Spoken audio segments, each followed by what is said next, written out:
Ah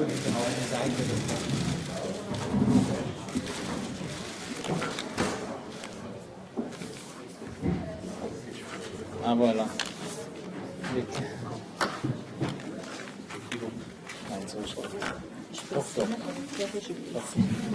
Madame la conseillère fédérale, mesdames et messieurs, bonjour, bienvenue.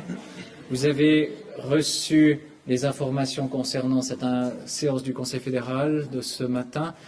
Vous avez vu que le programme est très serré pour cet après-midi. Malheureusement, on a 3 conférences de presse, ou heureusement pour vous, ça va alimenter un petit peu l'actualité.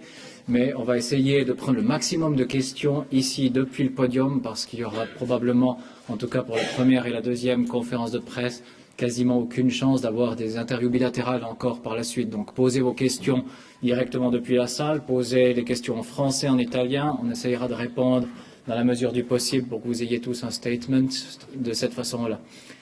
Et sur le premier sujet du jour, je vais passer tout de suite la parole à Madame la conseillère fédérale. J'aimerais quand même vous laisser la possibilité de poser l'une ou l'autre question sur des sujets qui auraient pu être abordés ce matin à la séance du Conseil fédéral. Est-ce que vous avez des questions sur cette séance du Conseil fédéral? Madame Pictet, oui. Oui, vous avez annoncé la présence de M. Juillard à la conférence de presse. Je vois qu'il n'est pas là. Est-ce qu'il y a une raison particulière? Das ist nicht mehr gegangen, weil wir bis um 14 Uhr Sitzung des Bundesrats hatten und er hat mir dann mitgeteilt, er brauche 2 Stunden vom Kanton Jura hierher. Aber er hat ja gestern bereits Stellung genommen, Herr Juira. Ich bedauere das sehr, aber wir wussten nicht, auf wann wir dann die Pressekonferenz ansetzen können. Mais la décision a été prise et on va vous la communiquer tout de suite si vous êtes d'accord. Je passe la parole à Madame la conseillère fédérale. Ja, geschätzte Damen und Herren, ich habe es bereits gesagt, wir haben intensiv getagt heute bis gegen 14 Uhr und jetzt sind eben auch diese 3 Pressekonferenzen etwas eng und müssen gestaffelt durchgeführt werden. Wir haben eine der Fragen, die wir heute besprochen haben, das war die Frage der Aufnahme der Insassen aus Guantanamo, der beiden Uiguren. Sie mögen sich erinnern, ich habe Ihnen im September mitgeteilt, dass wir eine Person, den Usbeken, aufgenommen haben. Er befindet sich jetzt im Kanton Genf. Wir haben uns heute entschieden, der Bundesrat hat sich entschieden, die 2 Uiguren aus Guantanamo aus humanitären Gründen aufzunehmen und damit den Entscheid des Kantons Jura zu unterstützen in dem Sinne. Ich möchte mich an dieser Stelle auch im Namen des Bundesrates beim Kanton Jura bedanken. Der Kanton Jura hat in einer sehr offenen, sehr konstruktiven Art und Weise hier beigetragen, dass wir diese Frage in dieser Art und Weise entscheiden konnten. Und insofern bedauere ich es jetzt natürlich, dass Herr Regierungsrat Juira nicht hier sein kann. Wir haben aber selbstverständlich, nachdem wir über die Medien verkehrt haben, zuerst dann auch direkt miteinander verkehrt und sehr gute Gespräche geführt. Wir haben, um ganz kurz zu rekapitulieren, wir haben am 21. Januar 2009 im Bundesrat uns entschieden, die Frage zu prüfen, ob wir Insassen aus Guantanamo in der Schweiz aufnehmen können. Wir haben damals gesagt, eine oder mehrere Personen. Wir haben das damals begründet mit unserer humanitären Tradition. Wir haben auch darauf hingewiesen, dass die Schweiz sich immer sehr dezidiert gegen die Inhaftierung in Guantanamo ausgesprochen hat und immer darauf hingewiesen hat, dass das völkerrechtlich ein großes Problem ist. Wir haben dann, das heißt mein Departement hat den Auftrag erhalten vom Bundesrat, die notwendigen Abklärungen zu machen, in Zusammenarbeit mit Mitarbeitenden des EDA und des VBS, auch in Zusammenarbeit mit einem Vertreter der Kantone. Und wir haben in einer ersten Phase schriftliche Unterlagen erhalten, verschiedener Personen, die wir dann überprüft haben. Und in einer zweiten Phase, das wissen Sie, haben wir dann noch 4 Personen wirklich intensiver angeschaut und sind dann auch die Delegation unter Herr Wies, stellvertretender Direktor im Bundesamt für Justiz, ist dann nach Guantanamo gegangen und hat diese 3 Personen dann auch noch intensiv, das heißt 4, aber 3 haben wir dann noch definitiv weiter verfolgt, überprüft. Am 16. Dezember, ich habe das gesagt, letztes Jahr haben wir den Usbeken aufgenommen, nachdem der Kanton Genf sich bereit erklärt hat, diese Aufgabe zu übernehmen. Der Usbeke ist bereits in Genf, Sie wissen das. Wir haben heute oder gestern hat der Kanton Jura hat nach dem 16. Dezember sich dann bei uns gemeldet oder beziehungsweise hat öffentlich gemacht, dass er auch bereit wäre, diese Frage zu prüfen. Wir haben intensive Kontakte gehabt, weil die Frage der Uiguren ist offen geblieben am 16. Dezember. Die haben wir nicht abschließend behandelt und wir haben dann mit dem Kanton Jura diese Gespräche noch führen können. Gestern, Sie wissen das, hat die Regierung des Kantons Jura der Aufnahme dieser beiden Uiguren zugestimmt, nachdem auch das Parlament, und das ist doch noch sehr interessant und bemerkenswert, das kantonale Parlament mit 45 zu 2 oder 3 Stimmen einer solchen Aufnahme auch zugestimmt hat. Also ein sehr demokratischer Prozess. Wir haben die Personen, die hier zur Diskussion stehen, unter 2 Gesichtspunkten oder 3 Gesichtspunkten vor allem geprüft. Das war unser Auftrag, der Auftrag des EJPD. Und zwar waren es zum einen Sicherheitsaspekte, das war der entscheidende Punkt, stand im Vordergrund. Dann waren es auch gesundheitliche Aspekte und nicht zuletzt war es auch die Frage der Möglichkeit der Integration. Wenn man Personen mit einem solchen Lebenshintergrund aufnimmt, dann muss man auch dafür sorgen, dass sie eine Möglichkeit haben und auch die Chance haben, sich dann gut zu integrieren und auch eben auch die in ihrer Anlage die Fähigkeit haben, sich selbst auch bereit zu zeigen, integriert zu werden. Wir haben, ich habe es gesagt, die Sicherheitsaspekte sehr zentral geprüft. Wir haben das zunächst gemacht, gestützt auf Akten, die wir von den USA erhalten haben. Wir haben weitere Akten danach gefordert. Und die Delegation ist dann nach Guantanamo gegangen und hat dort vor Ort noch intensive Abklärungen gemacht. Zum einen DNA abgenommen, Fingerabdrücke abgenommen, dann aber auch psychologische Untersuchungen gemacht. Und wir haben im Anschluss daran in sämtlichen verfügbaren Datenbanken dann geschaut, ob irgendwo diese Personen registriert sind, was nicht der Fall ist. Also man kann heute sagen, dass die beiden Uiguren, die im Jahre 2005 von den USA bereits als bereit für die Freilassung deklariert wurden, dass die tatsächlich unter Sicherheitsaspekten, soweit man das heute beurteilen kann, ich habe bereits einmal gesagt, 100%ige Sicherheit hat man nie im Leben, aber soweit man das gestützt auf die Aktenuntersuchungen beurteilen kann, dass die kein Sicherheitsrisiko bilden. Unter den gesundheitlichen Prüfungen haben wir auch diese beiden Personen angeschaut und haben auch gesagt, dass das unproblematisch ist. Und dann war noch die Frage der Integration. Das ist auch eine wichtige Frage. Die beiden Uiguren chinesischer Herkunft kommen aus einer anderen Kultur. Sie sind beide, das hat man aufgrund der Befragungen gesehen, durchaus in der Lage, sich zu integrieren. Sie sind sehr gewillt, die Sprache zu lernen. Sie haben einen handwerklichen Beruf. Sie sind gewillt und wollen arbeiten. Sie haben beide erklärt, dass es eigentlich nichts Schlimmeres für sie gegeben hat in den letzten Jahren. Sie sind seit dem Jahr 2001, der eine, der zweite seit dem Jahr 2002 in Guantanamo inhaftiert. Und sie haben beide gesagt, das Schlimmste sei eigentlich, dass sie nicht arbeiten könnten, dass sie nicht wirklich tätig sein könnten. Also sie möchten arbeiten.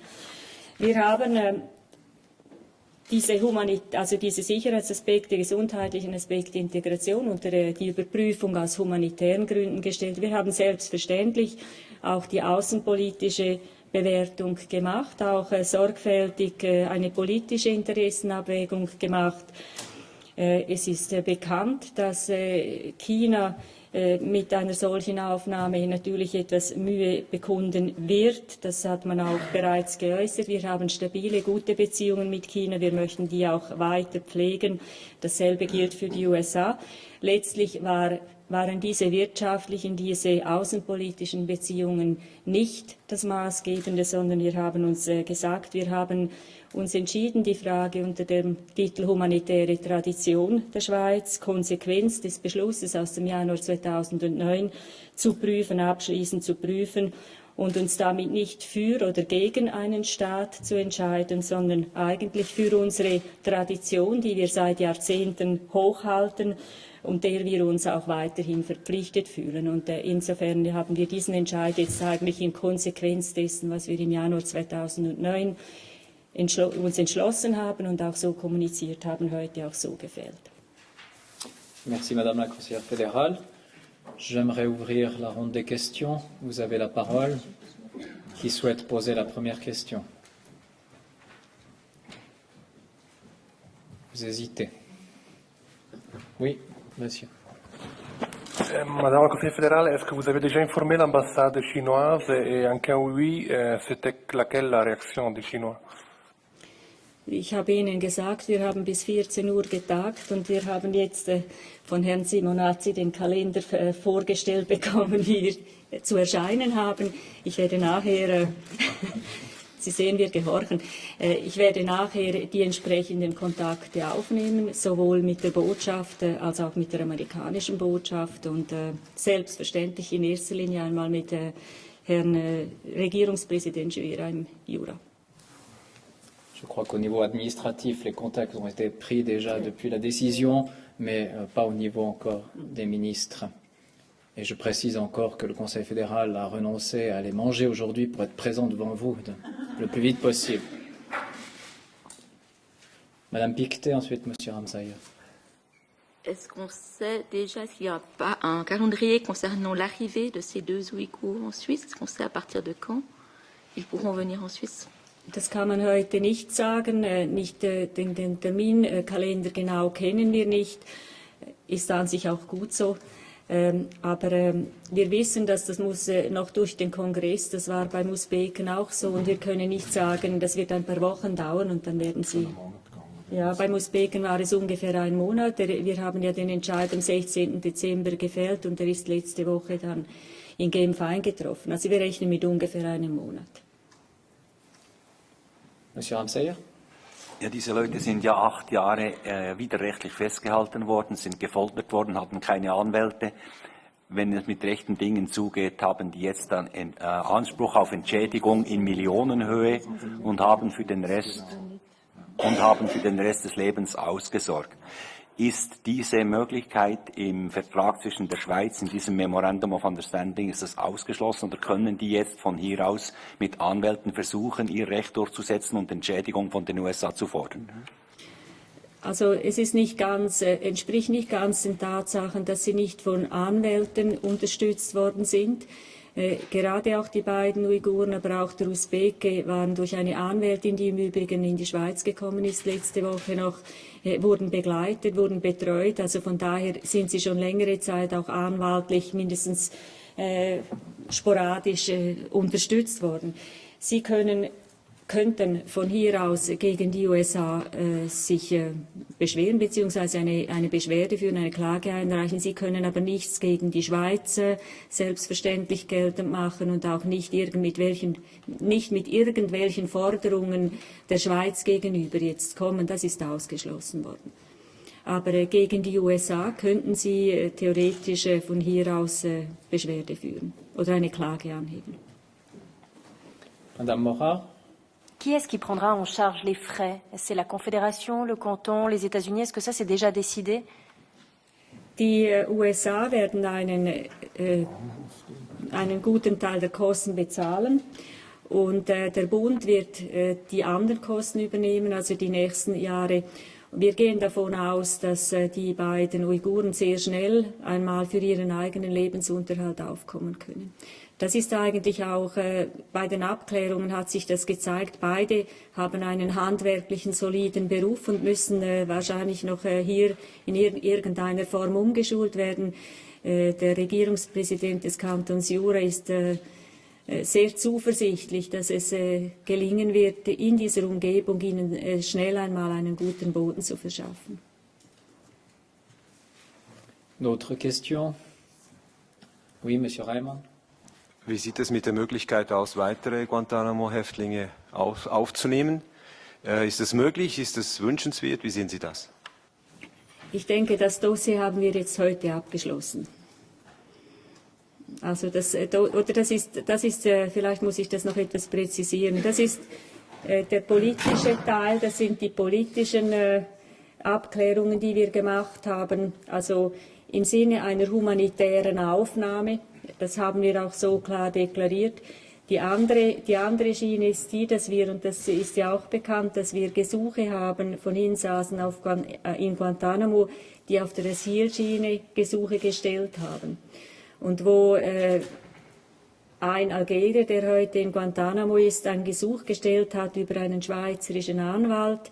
Wir haben das intensiv geprüft, gestützt auf die Akten, haben auch Rückfragen gemacht, gestützt auf die Akten und haben dann einen negativen Entscheid gefällt. Das Bundesverwaltungsgericht hat jetzt von uns verlangt, dass wir dieser Person noch das rechtliche Gehör gewähren, was nicht ganz einfach ist in diesen Zuständen oder in diesen Umständen. Wir sind in diesem Fall noch offen, das heißt, das Verfahren ist noch nicht vollständig abgeschlossen. Aber der politische Weg mit der humanitären Aufnahme, das haben wir heute abgeschlossen. Merci, Monsieur Krauthammer. Frau Bundesrätin, die Schweiz hat insgesamt 3 Ex-Guantanamo-Häftlinge aufgenommen. Wie danken die USA diesen Schritt der Schweiz, beziehungsweise haben Sie da auch eine Gegenleistung eingefordert? Wäre ja innerhalb der aktuellen Lage eigentlich richtig.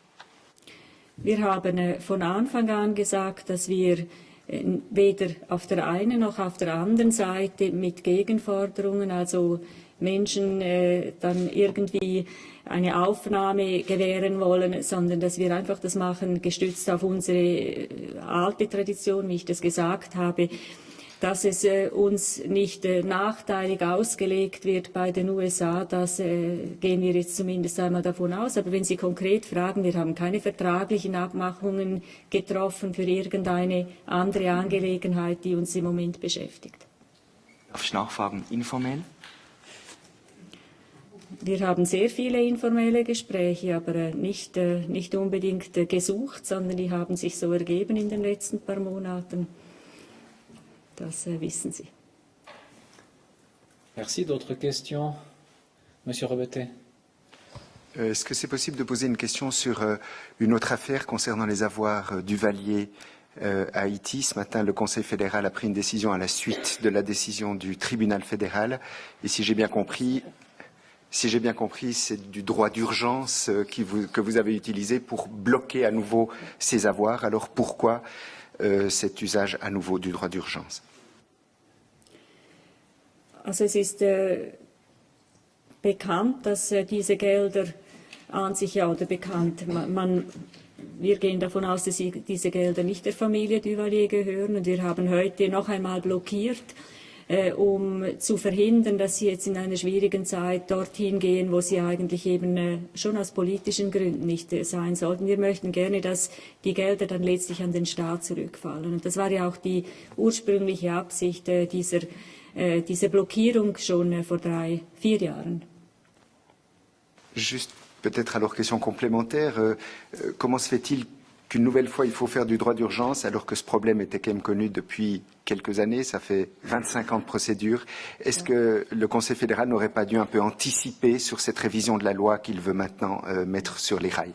Das Problem ist, oder, dass wir sind ja dabei, ein Gesetz zu erstellen, ein Gesetz zu formulieren. Das soll auch dieses Jahr noch verabschiedet werden im Parlament, also in einem Verfahren, das etwas schneller geht, als wir das sonst machen. Wir möchten das in diesem Jahr noch verabschieden und dann in Kraft setzen können auf den 1.1.2011. Und jetzt ist in diesem Sinne das Bundesgerichtsurteil etwas früher gekommen oder kommt dann etwas früher. Und wir möchten einfach die Situation jetzt noch für diese Zeit noch geklärt haben, bevor das Gesetz dann rechtskräftig wird.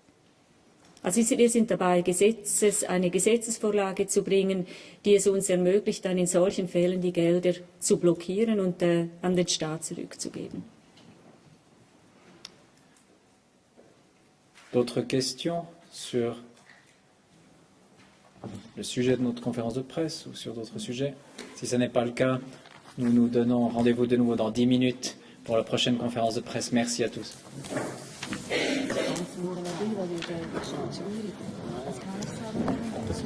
Das ist